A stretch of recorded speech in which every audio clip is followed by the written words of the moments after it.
Hello there, this is author C. Noir, and this is my perspective.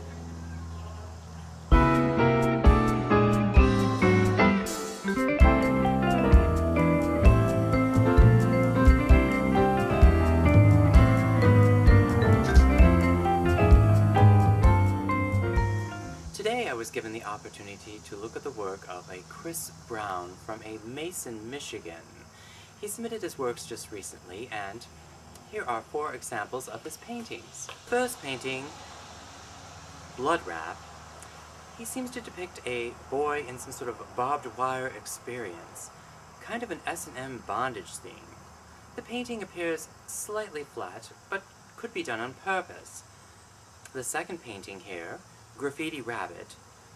Kind of a fresh, wannabe, punkish type rabbit, but one ponders why the boy parts, or girl parts, could be, are censored. For what reason? What does this mean? What is he trying to say?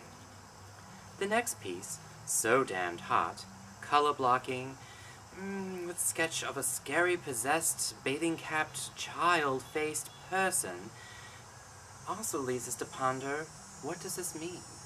What is he trying to say? Is this some remark about himself? Now, the piece that brought most attention to myself happens to be the final piece that we're going to show today, which is Personal Jesus Self-Portrait. A garden gnome in a painting, labeled Self-Portrait. Well, this got me thinking, garden gnomes, why a garden gnome? So I did a little research on them. I wondered why anyone would want such a goofy guy with a pointed hat.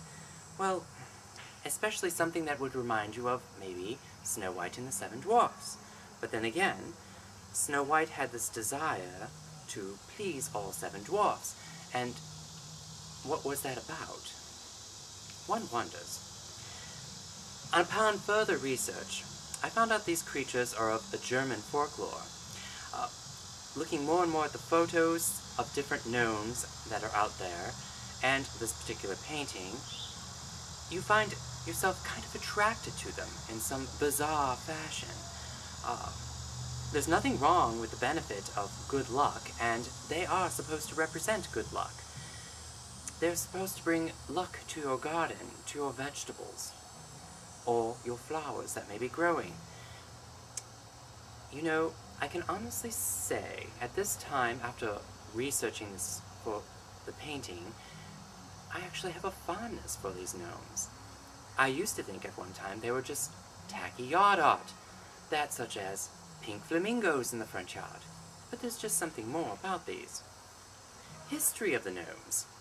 They were first made in Germany around about 1873 by a gentleman named Philip Grebel. The family, I believe 3rd generation today, are still producing these such gnomes. In 1840, the garden gnome made their first way to an English estate. From there, in 1870, they became mass-produced, and all over the world.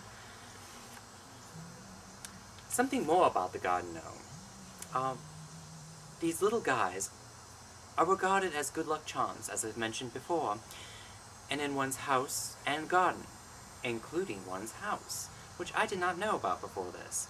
For those folks living in rural areas, you may find a gnome living in the rafters of a home or a barn, where they are keeping watchful eyes on other animals, crops, and produce.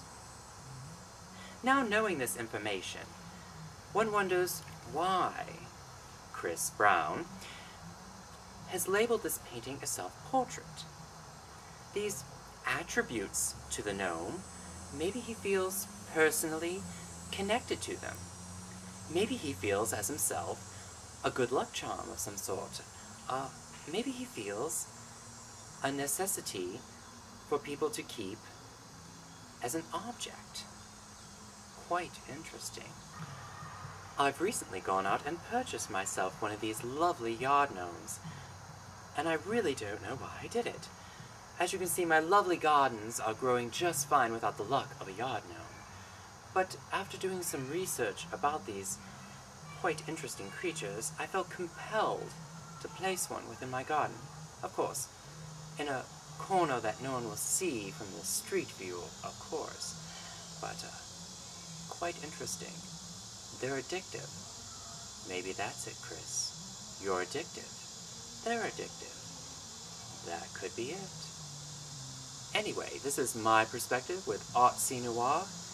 Thank you for watching, and please submit your own work and come back again. Thank you.